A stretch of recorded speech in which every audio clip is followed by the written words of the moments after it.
Bwana sifiwe wa Pentekoste. Mungu awabariki sana kwa kazi yake. Niko hapa kuwatia moyo hasa watumishi wa Mungu ambao mnamtumikia Mungu, wawe wachungaji, wazee wa makanisa, maaskofu, manabii, mitume na wengine wote, waimbaji, kanisa lote kwa ujumla, kuwakumbusha kuwa tumjifunze kwa Yesu. Na tunapoambiwa tujifunze kwa Yesu, yani ni kuyaishi maisha, sio kusoma bila kujifunza. Tunaposema tujifunze kwa Yesu, tunaingia kwenye maisha, tunaanza kujifunza. Hasa kwa watumishi wa Mungu wengi, kwa sababu ya kazi ya Mungu mnasemwa sana maneno mengi. Mnakatishwa hata tamaa. Nipende kukusisitiza kuwa usikate tamaa, wala usifanye chochote, wala kuchukua hasira kwa hapana. Leo turejee kwenye andiko. Kwa mfano kitabu cha waraka wa kwanza wa Petro, sura ya 2 mstari, tukisoma kuanzia wa 20 hapa, inasema hivi: kwa maana ni sifa gani kustahimili mtendapo dhambi na kupigwa makofi?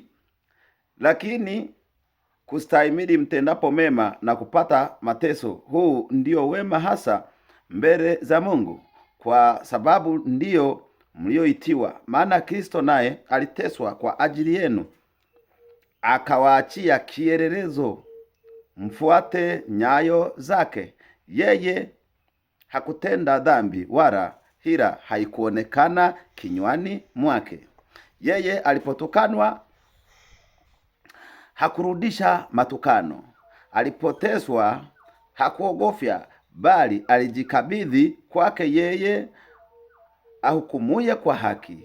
Yeye mwenyewe alizichukua dhambi zetu katika mwili wake juu ya mti, tukiwa wafu kwa mambo ya dhambi, tuwe hai kwa mambo ya haki, na kwa kupigwa kwake mliponywa. Unaona, Paulo anaandika vizuri hapa, anatueleza vizuri, anaeleza kuwa Yesu mwenyewe ambaye amesema tufuate nyayo zake, yeye alipotukanwa wala hakurudisha matukano, na alipopigwa wala hakuonesha kwamba anaogofya. Kumbuka Yesu alikuwa na uwezo mkubwa sana.